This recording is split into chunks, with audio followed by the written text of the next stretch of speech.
Баршаңызға сәлем. Бүгін мен сіздерге қазіргі уақытта хит болып жатқан десерт трайфлдың рецептін ұсынғым келіп отыр.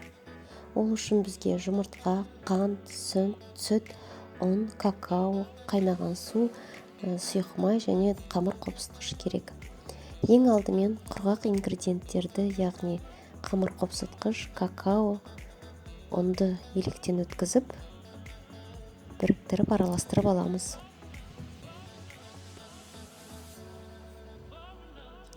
Жұмыртқамызды қантпен жақсылап араластырып, миксермен 2-3 есеге ұлғайып, ағарғанша миксерлейміз.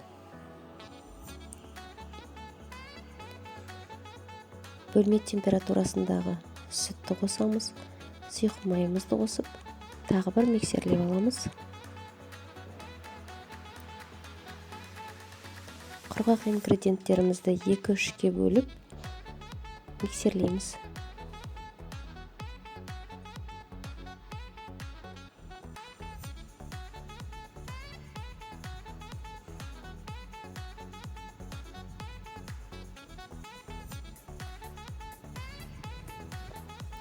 Тек ең соңындағына қайнаған суды құйып, бір араластырып аламыз.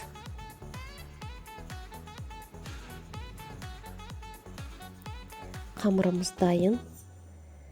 Енді бұны противнімізге құямыз. Бұл жерде противннің формасы маңызды емес. Дөңгелек ыдысқа пісірсеңіз де болады.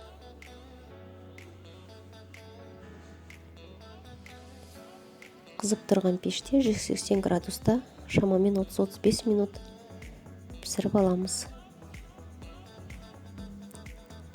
Қамырымыз пісті, оны суытып, суған қамырымызды осылай қолмен күтеміз.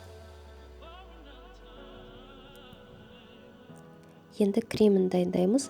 Сливкиге қойылған сүтті қосамыз. Бұл жерде 100 мл сливкиге 1 ас қасық қойылған сүт. Менде 300 мл сливкиге 3 ас қасық қойылған, яғни сгущенка қостым. Кремі дайын. Шоколадымызды микроволновкада шамалы сүт қосып ерітіп аламыз. Енді трайфлымызды жинаймыз. Осылай ыдысқа салып, мен шамалы сүтпен пропитка жасадым, ол маңызды емес, жасамауға да болады. Үстіне қалауыңызша банан немесе құлпынай, мен екеуін де қостым.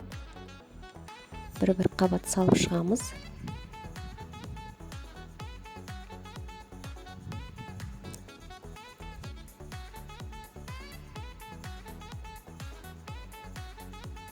Жаңағы кремімізді құйып шығамыз.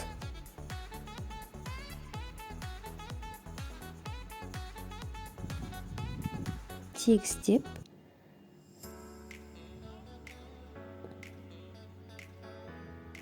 үстіне жаңағы жасап қойған ганашымызды суытып құямыз.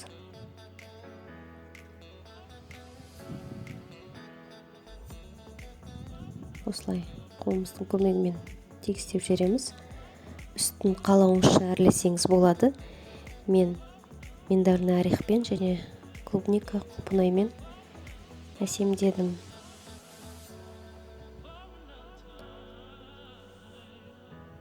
Осымен біздің десертіміз трайфл дайын. Өте дәмді, дәмі аузыңыздан кетпейтін десерт жасап көріңіздер. Сіздің жақындарыңызға ұнайды деген үміттемін.